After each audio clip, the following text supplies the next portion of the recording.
Warga Yakum yang dikasihi Tuhan, hari ini di minggu ketiga bulan Februari, kita akan belajar bersama firman Tuhan yang terambil dari Injil Matius. Pengurus sebenarnya memberikan kepada kita kesempatan untuk hanya membaca satu ayat saja dari Matius 18. Tetapi supaya kita lebih memahami konteksnya, saya akan ajak kita membaca satu perikop penuh dari Matius 18 ayat 1 sampai 5. Tapi sebelumnya, mari kita bersatu di dalam doa. Tuhan, kami bersyukur Engkau memberikan waktu bagi kami untuk belajar kebenaran firman-Mu. Karena itu kami percaya Engkau pun akan memampukan kami memahami dan melakukannya, karena Engkau telah hadirkan Roh Kudus dalam diri kami. Kami juga meyakini Engkau akan membantu hamba-Mu dalam menyampaikan kebenaran firman-Mu, supaya semuanya seturut kehendak Tuhan. Berfirmanlah Bapa, kami bersedia mendengarkannya. Dalam Kristus kami berdoa. Amin. Kita akan membaca bersama Matius 18 ayat 1 sampai 5, bagian dari perikop yang diberi judul Siapa yang terbesar dalam kerajaan surga. Saya akan bacakan untuk kita semua. Demikian. Pada waktu itu datanglah murid-murid itu kepada Yesus dan bertanya, "Siapakah yang terbesar dalam kerajaan surga?" Maka Yesus memanggil seorang anak kecil dan menempatkannya di tengah-tengah mereka, lalu berkata, "Aku berkata kepadamu, sesungguhnya jika kamu tidak bertobat dan menjadi seperti anak kecil ini, kamu tidak akan masuk ke dalam kerajaan surga. Sedangkan barang siapa merendahkan diri dan menjadi seperti anak kecil ini, dialah yang terbesar dalam kerajaan surga. Dan barang siapa menyambut seorang anak seperti ini dalam namaku, ia menyambut aku." Demikian bacaan kita. Yang berbahagia adalah setiap kita yang merenungkan firman Tuhan dan yang melakukannya. Haleluya. Warga Yakum yang dikasihi Tuhan, nama Teresia dari Lixeux kemungkinan besar tergolong nama yang asing bagi sebagian besar dari kita. Tapi tidak demikian halnya bagi mereka yang suka belajar teologi, terutama teologi mistik. Sebab Teresia dari Lixeux tergolong nama yang familiar. Dia mistikus terkenal. Bahkan dia diberi julukan Teresia dari kanak-kanak Yesus, atau Teresia, si bunga kecilnya Tuhan. Nah, julukan itu diberikan kepada Teresia bukan saja karena dia sejak dari kecil tertarik untuk mengabdikan dirinya kepada Yesus, tetapi karena dia memiliki doa yang cukup terkenal, doa yang cukup unik, karena dalam doanya itu dia menggambarkan Yesus seperti seorang anak, dan dia sendiri memposisikan dirinya sebagai mainan bagi Yesus.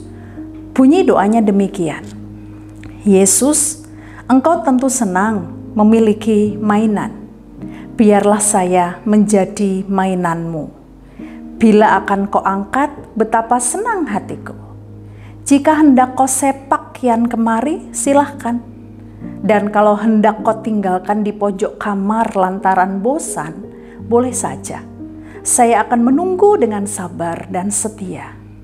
Tetapi kalau hendak kau tusuk aku, oh Yesus, tentu itu sakit sekali.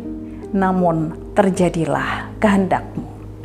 Itu adalah doa yang cukup terkenal dari Teresia dari Lixeux. Pertanyaannya sekarang, hal apa yang menyebabkan Teresia memiliki formula doa yang seperti itu? Apakah karena saat itu dia memang masih kanak-kanak? Sebab saat dia menjadi biarawati, dia tergolong anak atau bahkan remaja. Sebab dalam biografi Teresia dari Lixeux disebutkan kalau dia merupakan biarawati dari Ordo Karmelit yang masuk ke biara ketika usia 15 tahun, jauh di bawah usia yang ditetapkan sebagai usia paling dasar untuk masuk biara. Dan dia menjalani hidup sebagai seorang biarawati cukup singkat, karena di usia 24 tahun dia sudah wafat. Apakah karena itu dia menjalani hari-hari sebagai anak-anak dan remaja, maka formula doanya juga seperti anak-anak? Tentu saja Teresia dari Lexeus sendiri yang memahami backgroundnya. Tetapi kalau kita mencoba memperhatikan isi dari formula doa tadi, rasanya kita mendapati bahwa saat Teresia memutuskan menjadi pengikut dan pengabdi Yesus, tidak ada hal lain yang diidamkannya selain untuk mempersembahkan dirinya untuk menyenangkan Yesus. Bagi Teresia yang dalam doanya dia menggambarkan diri sebagai mainan Yesus, hal apapun yang dikehendaki Yesus terjadi dalam hidupnya, dia akan dengan siap, setia, dan tulus menerimanya. Karena bagi Teresia lebih baik menyenangkan hati Yesus. Yang penting Yesus senang. Nah, hanya saja saudara yang dikasihi Tuhan, sikap dari Teresia, si bunga kecilnya Tuhan, yang selalu mau siap dan tulus menerima apapun yang Tuhan kehendaki dalam dirinya, rupanya tidak serta-merta dapat kita temukan dalam diri pribadi-pribadi yang memutuskan diri untuk juga menjadi pengikut Yesus. Sebab kalau kita mau jujur, tidak sedikit dari orang yang memutuskan menjadi pengikut Yesus justru memiliki motivasi tertentu di dalamnya. Kalau tidak ingin mengharapkan berkat yang berkelimpahan, setidaknya dia ingin selalu diistimewakan oleh Yesus. Hal yang seperti itu salah satunya bisa kita ketahui dari sikap para murid Yesus sendiri. Sebagaimana yang bisa kita baca di dalam bacaan kita hari ini, terutama di ayat 1. Karena di sana murid-murid Yesus bertanya kepada Yesus, siapakah yang terbesar dalam kerajaan sorga? Memang dalam pertanyaan seperti itu, mereka secara tidak langsung terlihat kalau ingin menjadi yang terbesar.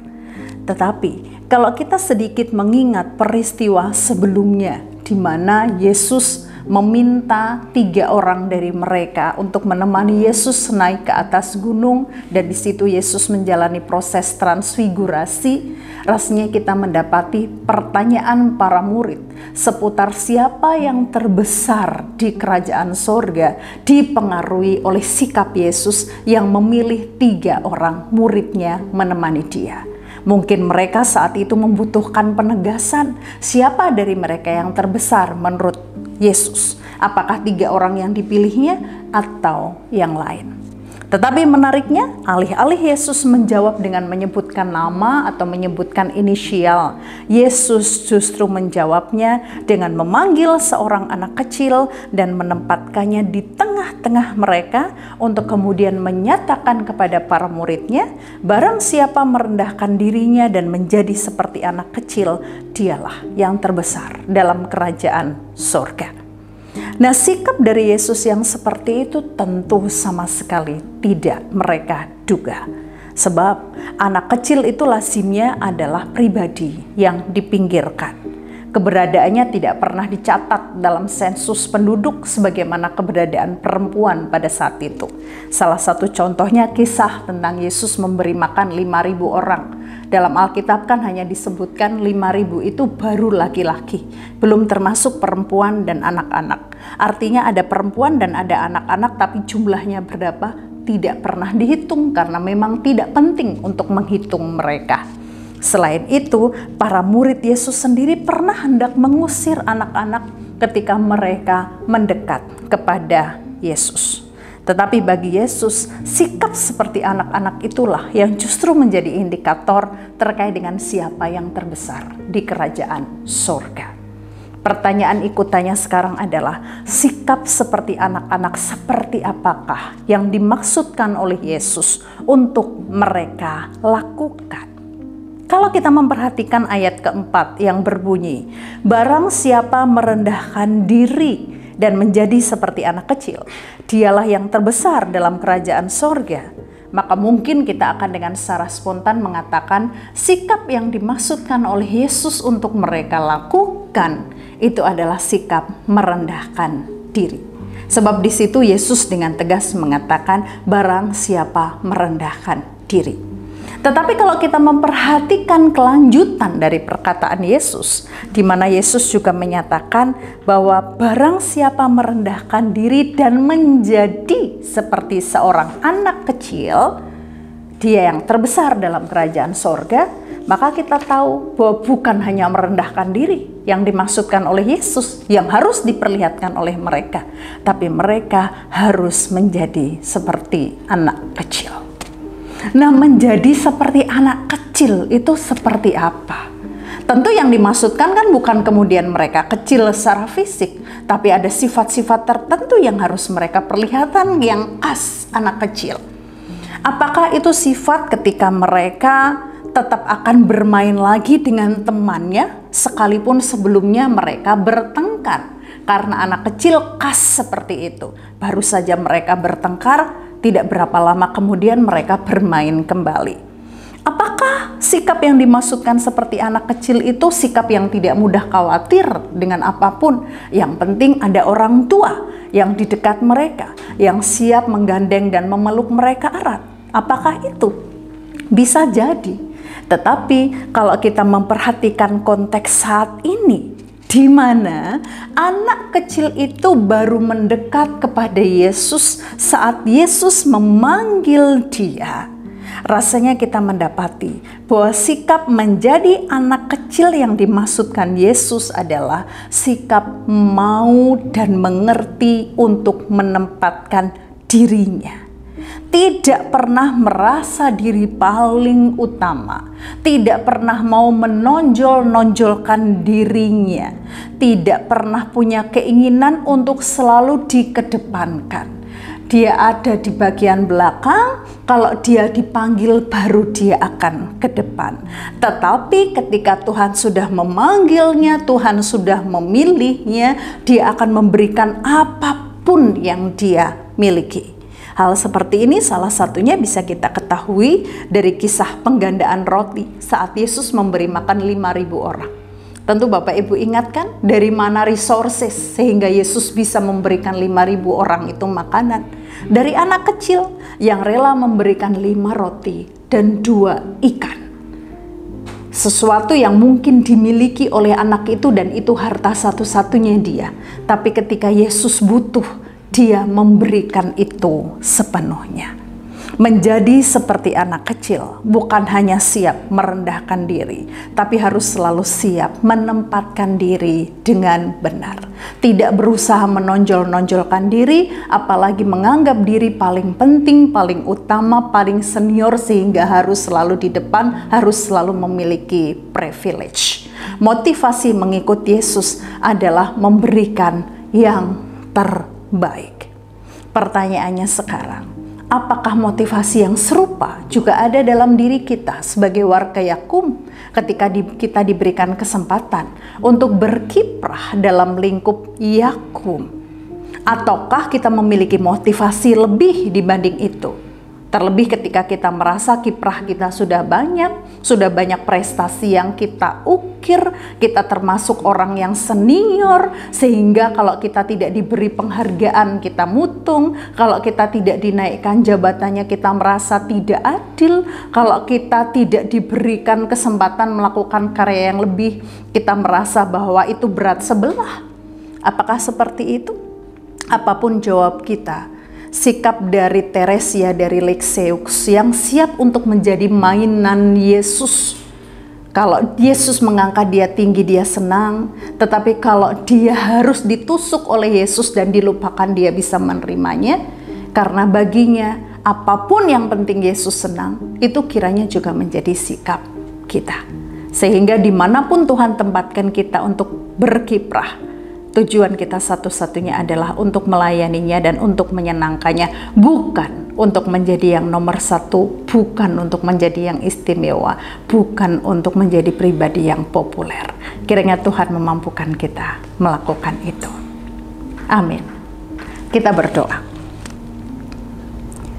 Tuhan, terima kasih firman-Mu kali ini mengingatkan kepada kami untuk kami memiliki motivasi yang benar di dalam kami melakukan karya. Dan kami percaya kalau Teresia dari Lexeux yang masih kecil saja dimampukan untuk mengerjakannya, maka Engkau pun akan memampukan kami juga untuk melakukannya. Sehingga kami senantiasa siap untuk selalu dipanggil Tuhan dalam segala situasi, memberikan yang terbaik yang bisa kami berikan tanpa berharap pamrih apapun selain hanya untuk mencintai Tuhan. Dalam nama Yesus kami berdoa. Amin.